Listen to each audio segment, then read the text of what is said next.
Pada tahun 1937, di sebuah kota kuno di Tiongkok, Nanking, terjadi tragedi yang sangat mengerikan.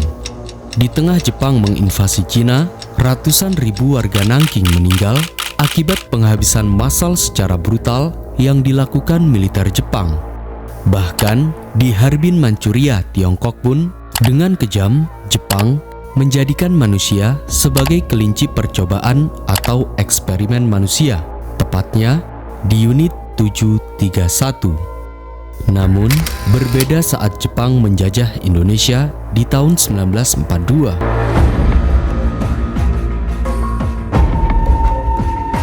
Meski terdapat berbagai kekejaman Jepang yang menimpa rakyat Indonesia seperti Romusa, Jogun Ianfu, dan lain-lain, masa penjajahan Jepang yang berlangsung selama 3,5 tahun ini memberi dampak besar serta meninggalkan jejak-jejak yang bertahan hingga kini.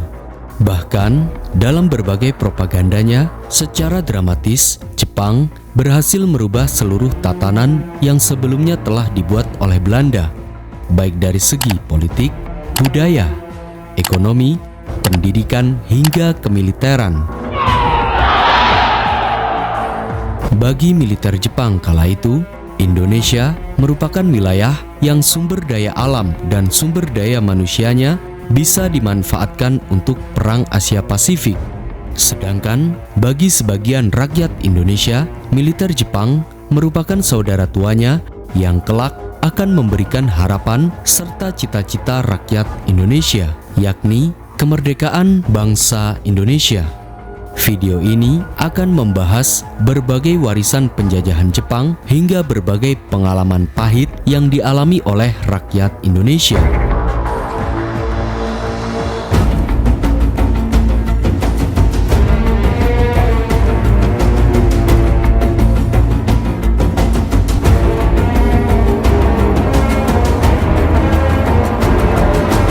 Kami bertambah setia kepada Dai Nippon.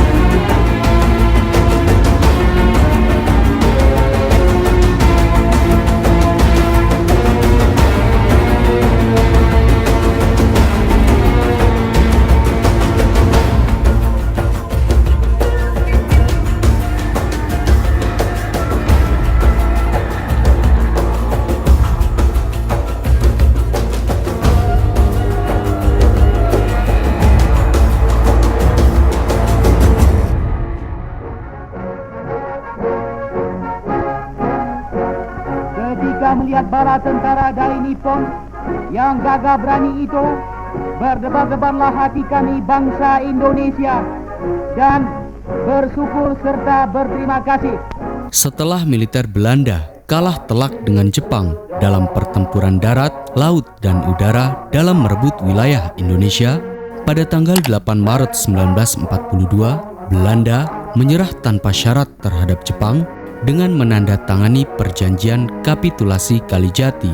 Dengan begitu, Indonesia memasuki suatu periode baru, yakni periode penjajahan militer Jepang.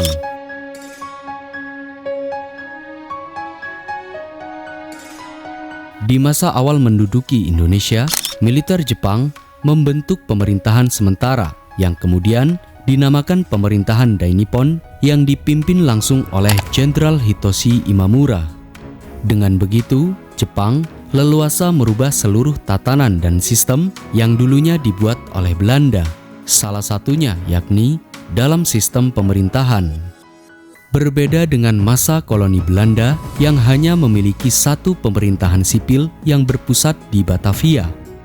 Namun, pada bulan Maret 1942, pemerintahan Dai Nippon membagi 3 pemerintahan militer, di antaranya Tentara ke-25 atau Tomi Shudan untuk wilayah Sumatera yang berpusat di Bukit Tinggi, pemerintahan Tentara ke-16 atau Osamu Sudan untuk wilayah Jawa dan Madura yang berpusat di Jakarta, dan pemerintahan Armada Selatan kedua atau Daini Naiken Kantai untuk wilayah Sulawesi, Kalimantan, dan Maluku yang berpusat di Makassar. Masing-masing pemerintahan terdapat kresidenan atau shu yang terdiri dari beberapa ken atau kabupaten yang masing-masing dipimpin oleh seorang kenco atau bupati. Di bawah ken dan kenco terdapat beberapa gun atau kawedanan yang dipimpin oleh gunco atau wedana. Sementara di bawah gun terbagi menjadi beberapa son atau kecamatan yang dipimpin oleh sonco atau camat, dan pemerintahan yang paling bawah disebut sebagai ku atau desa yang dipimpin oleh kunco atau lurah.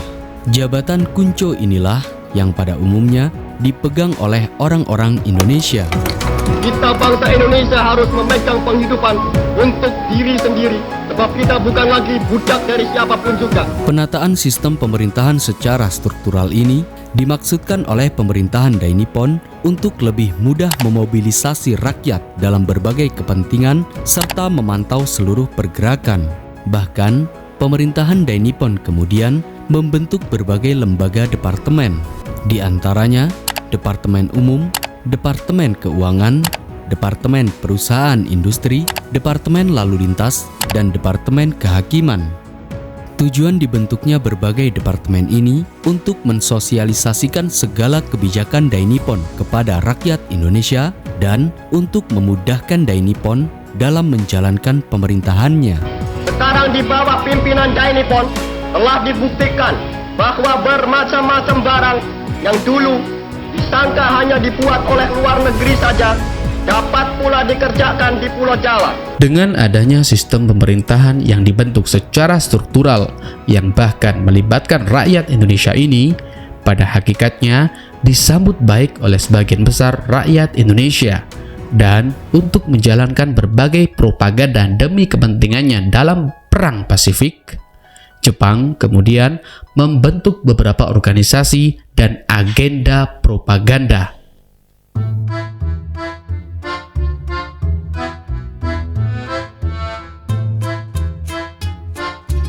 Untuk memuluskan propagandanya, Jepang yang kala itu mengaku sebagai saudara tua sesama ras Asia, pada tanggal 29 April 1942 membentuk propaganda 3A, yakni Nippon Pemimpin Asia, Nippon Cahaya Asia, dan Nippon Pelindung Asia. Propaganda ini memberikan kesan bahwa Indonesia belum mampu mandiri sebagai bangsa merdeka tanpa adanya petunjuk dan bantuan dari Jepang. Namun, upaya ini gagal dilakukan oleh Jepang yang pada akhirnya propaganda 3A dibubarkan karena dibutuhkan pemimpin rakyat pribumi untuk menggalang suatu massa. Untuk itulah, pada bulan Juli 1942, tokoh-tokoh nasional yang ditawan oleh Belanda seperti Soekarno dan Muhammad Hatta dibebaskan oleh Jepang dengan menawarkan kerjasama kepada para tokoh nasional itu. Kala itu, pemerintahan Dainippon menawarkan iming-iming kesetaraan status antara warga Jepang dan warga pribumi. Sebagai gantinya, Soekarno dan Hatta harus bisa membujuk rakyat Indonesia agar mau bekerja sama dengan Jepang, dan kesepakatan itu membuahkan hasil. Akhirnya, pemerintahan Dainippon membentuk Pusat Tenaga Rakyat atau Putra pada tanggal 16 April 1943 yang dipimpin oleh Soekarno, Muhammad Hatta, Ki Hajar Dewantara, dan Kiai Haji Mas Mansur. Sekali lagi, jawabnya haruslah aku seorang putra. Oleh karena aku tidak mau bernama anak yang durhaka. Saudara-saudara, sekarang saya ajak bersorak 3 kali. Kesepakatan yang dilakukan oleh para tokoh nasional ini jelas memiliki konsekuensi. Mereka dicap sebagai antek Jepang oleh rakyat Indonesia. Namun, para tokoh nasional ini memiliki alasan mengapa kesepakatan ini harus mereka ambil. Soekarno dan beberapa tokoh lainnya memang tidak memiliki pilihan lain, mengingat kondisi rakyat yang lemah dan bahkan sebagian besar tidak memiliki kemampuan berperang serta senjata untuk melawan penjajah. Pada akhirnya, rakyat Indonesia harus merasakan penderitaan dan pedihnya penjajahan Jepang. Di lain sisi, Soekarno dan beberapa tokoh lainnya juga memanfaatkan gerakan putra ini untuk menanamkan rasa nasionalisme dan semangat kemerdekaan kepada rakyat Indonesia. Kami serahkan segenap kami punya semangat dan tenaga kepada peperangan sekarang ini. Hidup Dai Nippon, hancur leburlah kekuasaan Amerika dan Inggris. Sekianlah Paduka Tuan. Seluruh bangsa Indonesia mengetahui tentang patung Jan Pieter Soen Koen karena patung itu suatu simbol kemakmuran untuk bangsa Belanda dan sebagai gubernur jenderal pertama di Indonesia. Tetapi untuk bangsa Indonesia suatu simbol perbudakan. Di masa penjajahan Jepang, segala sesuatu yang berbau barat dihapuskan, termasuk perbedaan kasta, suku, ras, dan agama. Berbeda dengan masa kolonial Belanda yang menganggap bahwa orang-orang pribumi merupakan ras kelas 2 atau ras paling bawah. Namun, di masa penjajahan Jepang, semua kasta dianggap setara, termasuk dalam hal agama. Di lain sisi, pemerintahan Dai Nippon yang sebelum kedatangannya sudah menyebarkan mata-mata di Hindia Belanda, menyadari adanya kekuatan besar dari kelompok Islam yang masih konkret. Akhirnya, pemerintahan Dai Nippon kemudian mendekati kelompok atau organisasi Islam dengan tujuan untuk memobilisasi rakyat dalam kepentingannya. Dan pada akhir Maret 1942, pemerintahan Dai Nippon kemudian membentuk Sumubu atau Kantor Urusan Agama yang dipimpin oleh tokoh Nahdlatul Ulama atau NU, Kiai Haji Wahid Hasyim. Melalui pimpinan NU, Jepang mengharapkan Sumubu dapat memobilisasi massa umat Islam yang tentunya untuk kepentingan Jepang. Selain itu, dalam rangka memberikan kelonggaran kepada golongan Islam di Jawa, pemerintahan Dai Nippon tetap mengizinkan berdirinya organisasi Islam dari zaman kolonial Belanda. Salah satunya Majelis Islam Ala Indonesia atau MIAI. Namun, MIAI dirubah oleh Dai Nippon yang kemudian pada tanggal 1 Agustus 1942 berganti nama menjadi Majelis Syuro Muslimin Indonesia atau Masyumi, suatu aliansi kelompok Islam yang langsung dipimpin oleh Kiai Haji Hasyim Asy'ari. Arti penting dari kehadiran Masyumi ini tentu tidak hanya terletak pada pengakuan Jepang terhadap kekuatan Islam, namun juga sebagai kesempatan bagi para tokoh-tokoh Islam dalam memainkan perannya saat berhadapan dengan pemerintah Jepang untuk memberikan kesadaran kepada umat tentang arti kemerdekaan yang kemudian membangkitkan rasa nasionalisme seperti Kiai Haji Hasyim Asy'ari, Kiai Haji Mas Mansur, Kiai Haji Abdul Wahab Hasbullah, Buya Hamka, dan lain-lain. Buat penutup seruan bunyi, marilah kita pohonkan kehadirat Tuhan. Kemenangan yang akhir pastilah dihendaknya di pihak Nippon untuk menegakkan kemakmuran bersama di Asia Tenggara yang bilang kita. Hiduplah Dai Nippon, hiduplah Islam. Amin. Dengan adanya kebijakan politik Islam yang diterapkan oleh Jepang ini, menandakan bahwa golongan Islam pada masa penjajahan Jepang secara relatif lebih leluasa untuk bergerak.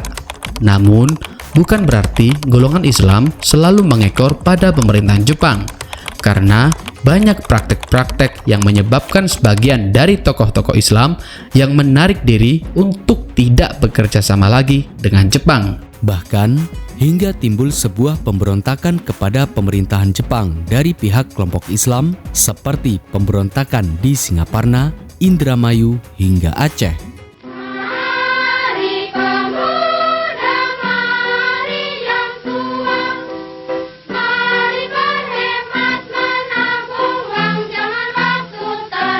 Untuk menanamkan rasa kebenciannya terhadap Barat, pada masa penjajahan Jepang, berbagai budaya yang bertendensi ke Barat dihapuskan. Dalam penggunaan bahasa misalnya, pemerintahan Dai Nippon membuat kebijakan yang melarang seluruh bahasa Barat dan mewajibkan menggunakan bahasa Indonesia dan Jepang, yang mana kedua bahasa ini digunakan di berbagai bidang, seperti pemerintahan, bisnis, pendidikan, hingga dalam kehidupan sehari-hari. Di lain sisi, dalam rangka membangkitkan dan mengobarkan perasaan anti-barat di Indonesia, Jepang mempopulerkan lagu-lagu dengan syair yang membakar semangat anti-barat dan juga sebagai propaganda. Namun, kesempatan ini juga digunakan oleh para seniman musik di Indonesia untuk menciptakan lagu-lagu yang membangun kesadaran atas tipu daya Jepang. Bahkan di lain sisi, pada tanggal 29 Agustus 1942, pemerintahan Dai Nippon mengadakan sebuah pameran lukisan yang diikuti oleh banyak seniman di berbagai daerah. Pameran yang berlangsung selama 60 hari ini sukses diadakan, yang kemudian melahirkan seniman-seniman Indonesia.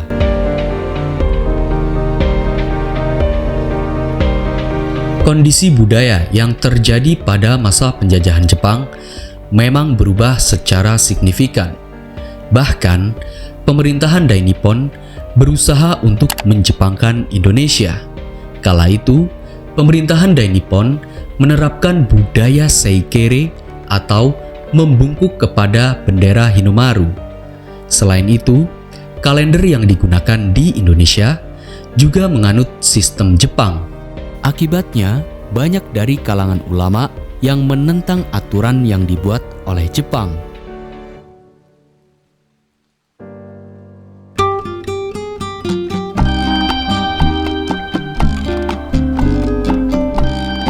Selain dalam budaya dan kesenian, pemerintahan Dai Nippon juga membuat kebijakan dalam bidang pendidikan yang seakan-akan peduli terhadap kondisi pendidikan rakyat Indonesia, yang mana kala itu mengalami kemunduran. Oleh karena itu, pemerintah Dai Nippon kemudian membolehkan setiap anak tanpa memandang suku, ras, maupun etnis tertentu untuk bisa bersekolah dengan berbagai tingkatan sekolah rakyat yang ditempuh selama 12 tahun. Bahkan, Jepang menggunakan bahasa Indonesia sebagai bahasa pengantar di semua tingkatan sekolah. Sementara itu, dalam bidang pers, pemerintah Dai Nippon mengendalikan semua media komunikasi seperti surat kabar, majalah, kantor berita, radio, dan film untuk kepentingan propagandanya. Di lain sisi, pemuda-pemuda Indonesia juga memanfaatkan media komunikasi ini untuk menanamkan kesadaran akan tipu daya Jepang.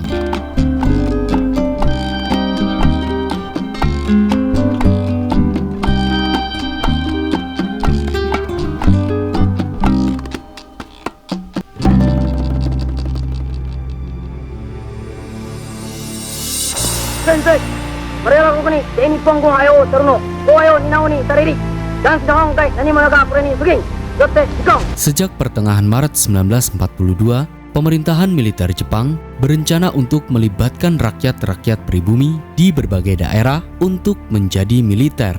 Hal ini bertujuan untuk membantu kekuatan Jepang dalam Perang Asia Pasifik. Dengan propaganda bela negara, kala itu pemerintahan Jepang membuat propaganda militer yang kemudian diikuti oleh banyak pemuda Indonesia. Akhirnya, pada tanggal 2 September 1942, pemerintah militer Jepang membuat pasukan pembantu tentara Jepang di Indonesia yang kemudian diberi nama Heiho. Pasukan ini bertugas untuk melakukan pekerjaan kasar yang sifatnya membantu pasukan militer Jepang di Indonesia. Namun, karena memburuknya kondisi peperangan, pada tahun 1943, militer Jepang mempersenjatai dan memberikan pelatihan perang terhadap pasukan Heiho. Sebagian dari mereka banyak yang dikirim ke Burma dan Morotai. Bahkan, dengan menarasikan kisah-kisah kepahlawanan, pengorbanan, hingga narasi berani mati Ahmad Heiho di medan perang, militer Jepang dapat meningkatkan perekrutan para pemuda Indonesia untuk menjadi Heiho. Tidak hanya organisasi militer, organisasi semi-militer pun juga ikut mewarnai propaganda Jepang. Pada tanggal 29 April 1943 misalnya, pemerintahan Dai Nippon membentuk Seinendan atau Barisan Pemuda yang kini dikenal sebagai Karang Taruna, dan Keibodan atau Keamanan Desa yang kini dikenal dengan Siskamling. Organisasi Seinendan dan Keibodan ini ditujukan untuk memberikan pelatihan-pelatihan kemasyarakatan, bimbingan fisik dan mental, serta keterampilan. Namun, seiring dengan memburuknya kondisi Jepang dalam perang melawan pasukan sekutu, pada tanggal 9 Agustus 1943, pemerintah Jepang memasukkan pendidikan militer terhadap organisasi Seinendan. Sedangkan Keibodan lebih diarahkan dalam pelatihan kepolisian, dan saat itu pula Keibodan berada di bawah Departemen Kepolisian.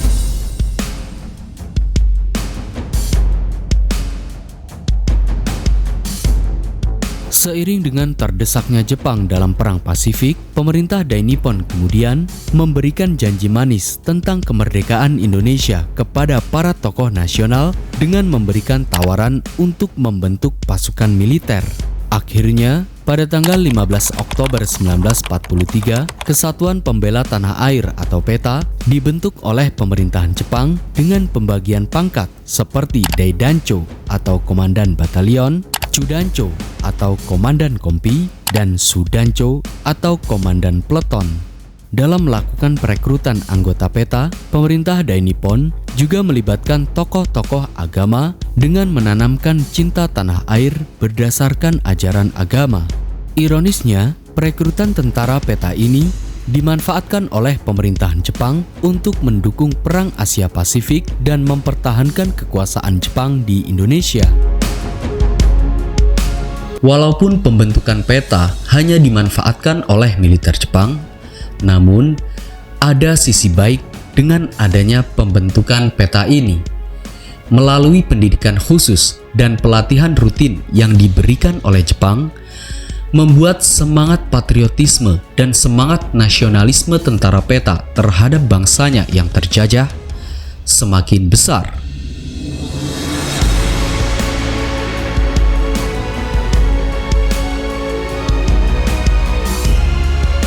14 Agustus 1945, berita tentang menyerahnya Jepang kepada sekutu terdengar oleh para tokoh nasional, termasuk para tentara PETA. Kesempatan ini tidak disia-siakan oleh para tentara PETA. Dengan segera, para tentara PETA bersama golongan muda segera mendesak kepada Soekarno dan Muhammad Hatta untuk segera memproklamasikan kemerdekaan Indonesia. Dan pada tanggal 17 Agustus 1945, Soekarno dan Muhammad Hatta memproklamasikan kemerdekaan Indonesia. Proklamasi kami, bangsa Indonesia, dengan ini menyatakan kemerdekaan Indonesia. 2 hari setelah proklamasi kemerdekaan, pada tanggal 19 Agustus 1945, semua organisasi militer seperti PETA dan Heiho kemudian dibubarkan. Sebagai gantinya, pada tanggal 22 Agustus 1945, pemerintah Indonesia yang baru dibentuk membuat badan militer baru yang dinamakan Badan Keamanan Rakyat atau BKR.